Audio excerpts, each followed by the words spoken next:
Hello ചെമ്പനീർ പൂവ് പുത്തൻ promo വിശേഷങ്ങളിലേക്ക് എല്ലാ കൂട്ടുകാർക്കും സ്വാഗതം.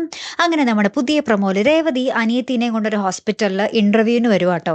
ആ ഒരു ഹോസ്പിറ്റലിൽ തന്നെയാണ് നമ്മുടെ ശ്രുതി മീരനെയും കൂട്ടി, കൂട്ടുകാരി മീരനെയും കൂട്ടി ആ ഹോസ്പിറ്റലിലേക്ക് വരുന്നതും. ശ്രുതിക്ക് വേറെ ഒന്നുമല്ല, എത്രയും പെട്ടെന്ന് അമ്മയാകണം, എന്നാലേ ശ്രുതിയുമായിട്ടുള്ള ബോണ്ടിങ് കൂടത്തുള്ളൂ എന്നാണ് നമ്മുടെ ശ്രുതിയുടെ വാദം.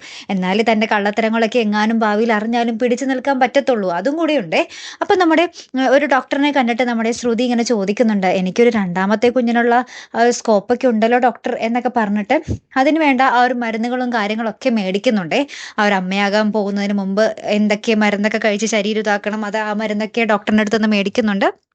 അപ്പോൾ ശ്രുതിയുടെ ഈ ഒരു ചോദ്യം, എനിക്ക് രണ്ടാമത്തെ ഒരു കുഞ്ഞിനെ പ്രസവിക്കാൻ പറ്റുമല്ലോ എന്നുള്ളൊരു ചോദ്യം നമ്മുടെ രേവതിയുടെ അനിയത്തി അപ്പുറത്തെ മുറിയിലിരുന്ന് കേൾക്കുന്നുണ്ട്. ശ്രുതിനെ കാണുന്നുണ്ട് ഇങ്ങനെ ഡോക്ടറിന്റെ മുറിയിൽ കയറി ഇറങ്ങി പോകുന്നത്.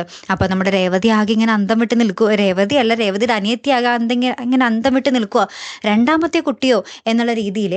അപ്പം ഇനിയാണ് ഈ കാര്യം രേവതിയുടെ അടുത്ത് പറയും, രേവതി സച്ചിനോട് പറയും, ഇനി ഇവരുടെ പുറകെ അന്വേഷണത്തിന് പോകും. അപ്പോഴായിരിക്കും സത്യാവസ്ഥ അറിയാൻ പോകുന്നത് അല്ലേ. കാത്തിരുന്ന് എന്നെ കാണാട്ടോ. അടുത്തൊരു വീഡിയോയുമായി വരുന്നത് വരയ്ക്കും ഗുഡ് ബൈ.